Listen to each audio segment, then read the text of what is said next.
अस्सलामुअलैकुम, आप देख रहे हैं के न्यूज HD। मैं हूं हारिस अली शाह गिलानी। चलते हैं आज की अहम खबरों की तरफ।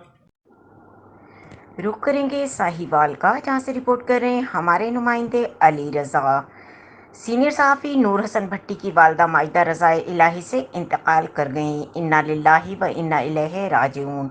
उनको सैकड़ों सगवारान की मौजूदगी में पीर बुखारी कब्रिस्तान में सुपुर्द खाक किया गया, जिसमें शहर भर की सियासी, समाजी, मजहबी और सहाफ़ती शख्सियात के अलावा MP मलिक अरशद, आमिर अजीज़ चौधरी, सुफियान लोधी, चौधरी नदीम और दीगर सीनियर सहाफ़ी हजरात ने शिरकत की। इनकी रस्म कुल कल बरोज़ बुध बाद नमाज असर शरीफ कॉलोनी मुकामी मस्जिद में अदा की जाएगी।